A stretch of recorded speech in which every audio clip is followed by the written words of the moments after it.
வினைத்திற்பம் என்பது ஒருவன் மனத்திற்பம், மற்ற எல்லாம் பிற. காரியத்தில் ஜெயிக்கிறதுங்கிறது ஒரு சாதனை நிகழ்த்துவதுங்கிறதா ஒரு தனிநபருடைய திறன் சார்ந்த விஷயம். பள்ளிக்கூடமோ நம்முடைய பெற்றோரோ கல்வி அதாவது பணபலமோ படைபலமோ ஜாதி பலமோ ஆள் பலமோ அடியாள் பலமோ எந்த ஒண்ணுமே உனக்கு வெற்றிக்கு உதவாது. நல்லா தெரிஞ்சு வச்சுங்க, எந்த ஒண்ணுமே உதவாது.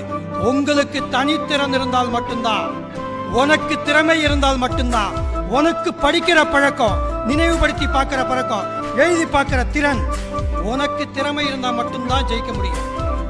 திருக்குறள் அழகா சொல்லுவாரு, அறிவு அச்சம் காக்கும் கருவி, செருவார்க்கும் உள்ளழிக்கல் ஆகா அரண். அறிவுதான் அச்சம் காக்கும் கருவி.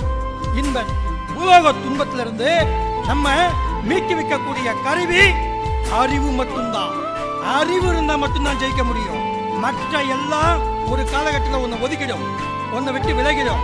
நமக்கு இருக்கிற சொந்த அறிவு மட்டும் நம்ம எப்பவுமே போகாது.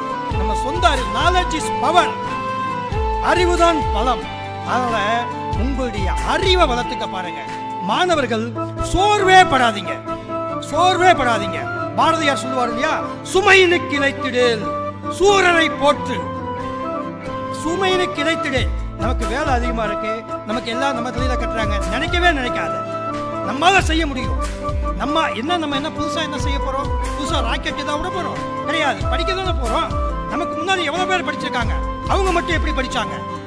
நமக்கு பின்னாடி நிறைய பேர் படிக்க போறாங்க இல்லையா? அப்ப நம்ம மட்டும் என்ன புதுசா படிக்க போறோம்? நமக்கு முன்னாடி எவ்வளவோ பேர் எவ்வளவோ படிச்சு எவ்வளவோ சாதனை நிகழ்த்திருக்காங்க. அதே தானே நம்மளும் பண்ண போறோம். அவங்களும் மனிதர்கள் தானே. அப்ப எப்படி நம்மளால முடியாது?